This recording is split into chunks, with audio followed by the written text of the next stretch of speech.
good evening, everybody. It is Sunday, May 4th, and you kind of know what that means. It is time for the High Risk Wrestling Podcast. I am your host, celebrating that good old naked birthday on tomorrow. Jeremy Pierce, welcome, one and all.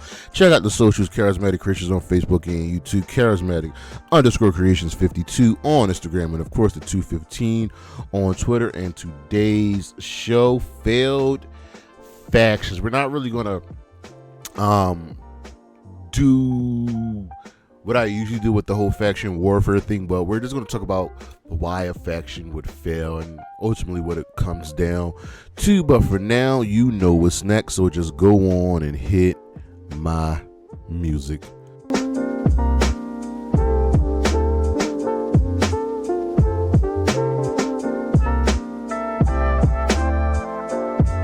It has been a minute since I have done an episode list, and I feel like I've done this recently, this specific list, but these are the best factions. Today we start number 5, The System. At one point they were number 1, but they are still the top faction in TNA. Moose is your current X Division champion, flanked by Eddie Edwards, Brian Myers, JDC, and Alicia Edwards. They still kind of run TNA, hoping to get the championships that they lost back in their grasp. Number 4, the Don Callis family. Every time they get hurt, they find a way to recover, and now with the additions of Rocky Romero and Josh Alexander, the Don Callis family is thriving.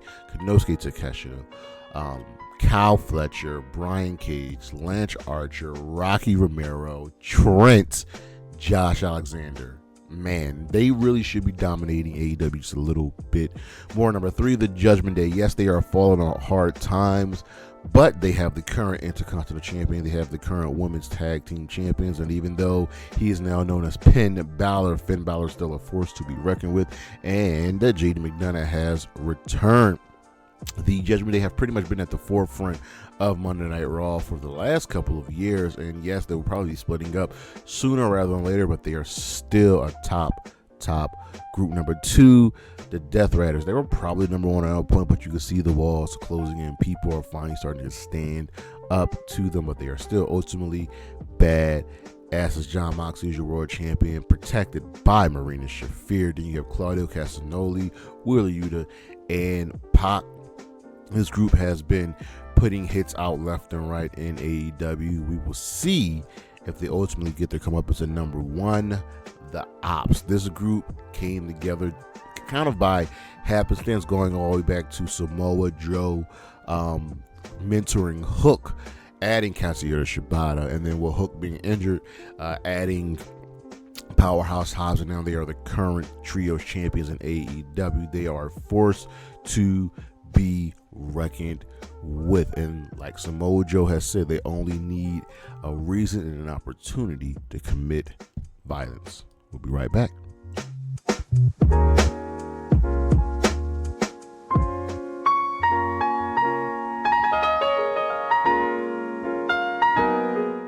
Who can stop the machine, Brian Cage? Well, apparently it's injuries, because every time this man is on a roll, he gets injured, and I really thought they AEW found something for him, putting in the tag team with Lance Archer, becoming the Murder Machines, and they were inevitably going to get a tag team title shot against the Hurt Syndicate, something I was very much looking forward to. Brian Cage has everything. Occasionally, yes, he can be a little bland, but the look, the moves, it just kind of works for him, and then there's always something pushing back, holding him back, whether that's the start-stop booking, whether that's him getting injured.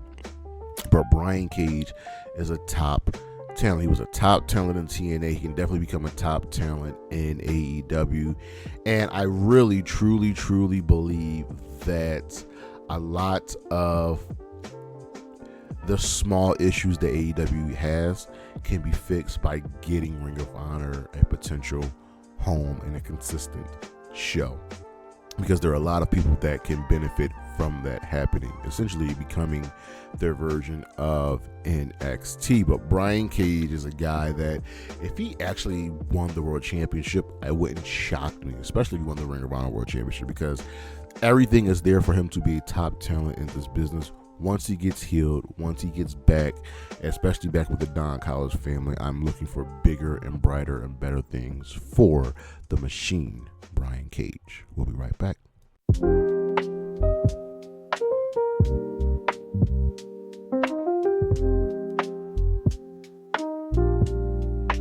Factions. We talk about them from time to time on this channel with the Faction Warfare series, but today I just want to talk about the failures of factions. Factions should inherently never fail. They have goals that they set out to accomplish, and surprisingly, a lot of factions fail. Now, I want to say this right now. Failure in professional wrestling a lot of times will come to the head booker who's in charge, because I wholeheartedly believe in the phrase that you are only as good as you are booked, right? So how you book the faction, how you book everything around the faction, the story and the matches, so on and so forth, that matters. All right. So first, the beauty of factions. Factions are a great way to get a group of people together who inherently aren't being used, or who you want to get more TV time to without clogging up the show. By putting someone in a faction, you essentially keep them on your screen. You keep them in the forefront of things, right? And when a faction shows up, it's usually the entire group. So now you're invested in every single person. Factions come and go, or stables, however you want to call them, they are part of in professional wrestling. I showed you earlier that there are some top factions currently, and I missed a bunch that could probably have been on that list. You know what I mean? So factions are a beautiful, wonderful thing, and there's usually a setup, a standard setup for a faction, right?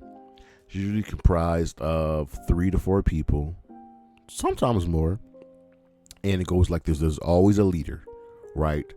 And that leader is usually the world champion person.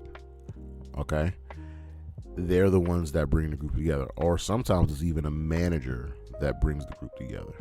Okay, so you have the leader, then you have the second in command. They are usually the mid card champion. They are the ones that back up the leader, and like sometimes to get to the leader, you got to get through the second in command. Then you have a tag team, right? And that tag team, they do a lot of the heavy lifting.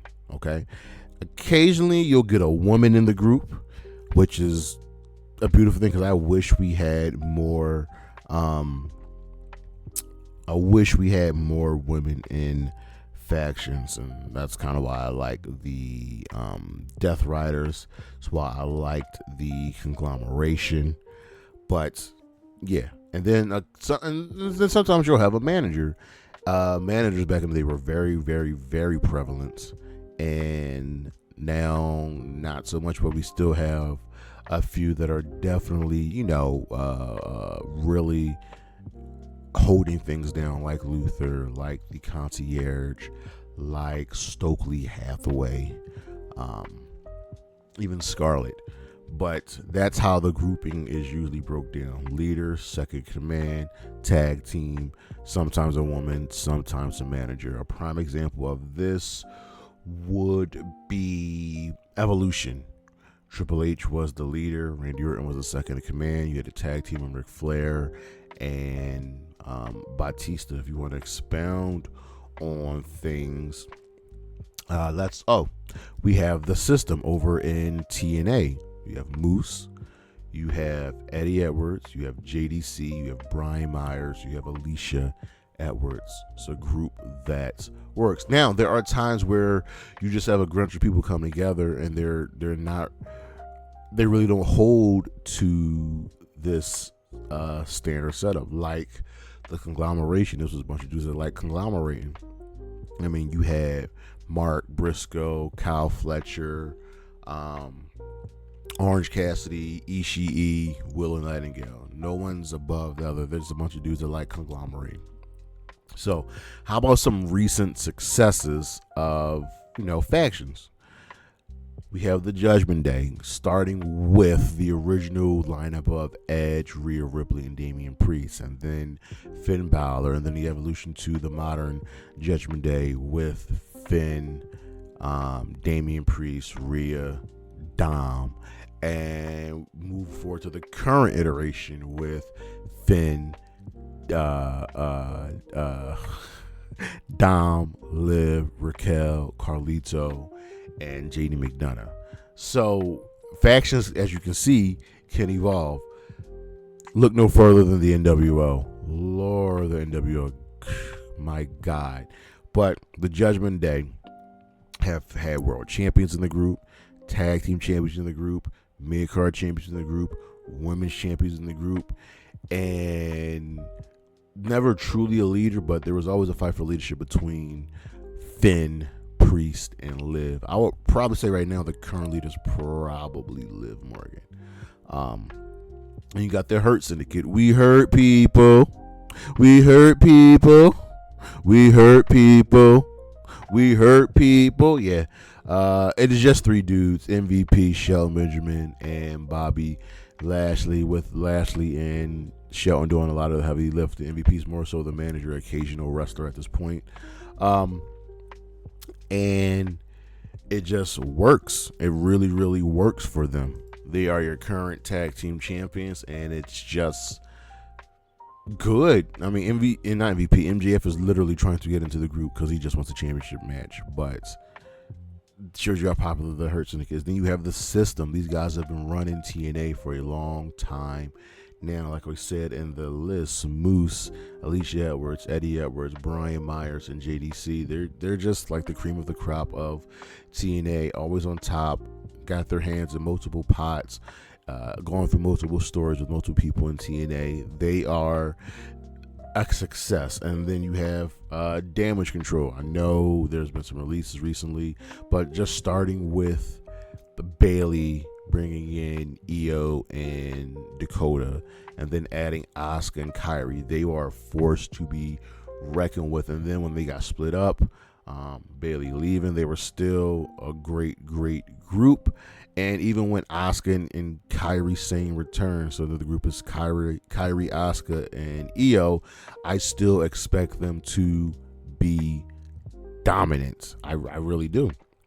But then we have to move over to the fail faction, what we're really truly here to talk about. And I'm going to keep it kind of recent, within the last couple of years, okay? And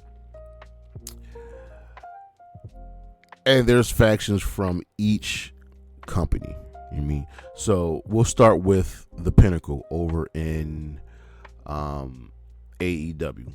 So the Pinnacle should have been successful, and for some reason they just didn't work. MJF, FTR, Wardlow, Stokely Hathaway. It should have worked. The crazy thing is MJF has been in 2 failed factions. I'm also forgetting about Sean Spears. So this group had a lot. Tully Blanchard was there. This group should have worked, and somehow, some way, they just failed. They were only together for 1 year, and they had all of the makings to really do great things. The other group that MJF was a part of was the Firm. This was the grouping with Stokely Hathaway. It was him and Stokely working together with MJF returning in the Casino ladder match to earn that shot to become world champion.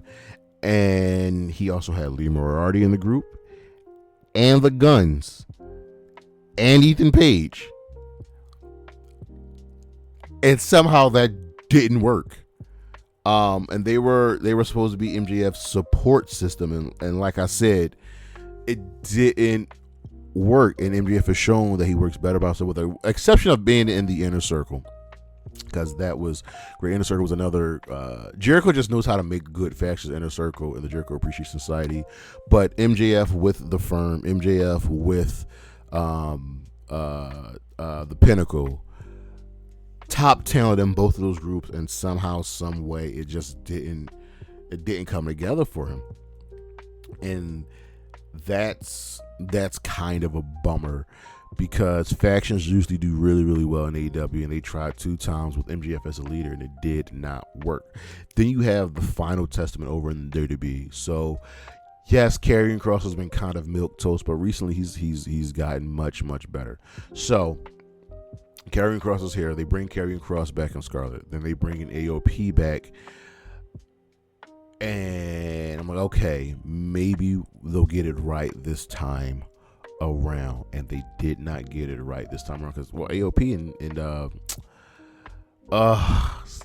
it's not Tully Blanchard, it's Ellering.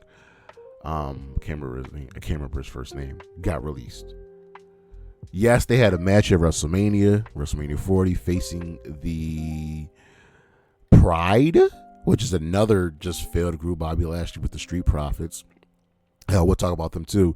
So the Pride and the Final Testament, I don't know. It should have been a good feud to work, and somehow, some way, they to be failed on this. But they failed with the Pride because they tried making them heels, and nobody wanted to boo Lashley and the Street Profits. Yes, we wanted the Street Profits to be more aggressive, but it just wasn't clicking. And now with this new aggression they have now, it works. The Final Testament should have worked as well, because you need a secondary heel group. I'd be remiss not to mention the Hurt Business as a successful faction, because we see the Hurt Syndicate in AEW, but the Hurt Business during the pandemic were one of the big bright spots of professional wrestling. MVP, Bobby Lashley, Shelton Benjamin, and Cedric Alexander, when he was actually being used, were great, and they didn't fail because of them. They failed because of Vince McMahon. So then you have the LWO, the WWE version, and yes, they're popular. Yes, they're always on TV. They don't win matches. That's how I feel about Shane Taylor Promotions. It's a great group. They don't win matches on the main show. LWO, Rey Mysterio, Dragon Lee, Joaquin Wild, and I can't remember the other, Cruz del Toro, and at one point Zelina Vega. Great group. They had a major showing at Backlash when it was in Puerto Rico, but yet they never won Tag Team Gold. They were always made to look good, but they were always made to lose matches. And now with Ray being hurt, who's stepping up as a leader? Zelina Vega is now on Raw she's on SmackDown for some reason, but she's the current Women's United States Champion. But why would you separate her from the group? Why not just move the entire group over to SmackDown? Then you have Legado del Fantasma, another group that's solid, because Santos Escobar is great. Humberto and Angel Garza, great. And then at one point, Elektra Lopez was in the group, and she got released, and they just didn't win matches. We become so accustomed to the WWE doing 50-50 booking that we assumed that at some point people were going to get wins, people were going to get W's, and that just didn't happen. It didn't happen with the LWO. It didn't happen with Legado del Fantasma, and that sucks, because WWE has been trying their damnedest to get new Mexican stars, new Hispanic stars, and they might have finally done it with Penta and Phoenix, but it took them bringing in 2 people from the outside to make that work when you already had a lot of Latin stars already in your company. How about the Mogul Embassy? As much as I love Swerve Strickland, the Mogul Embassy did not work.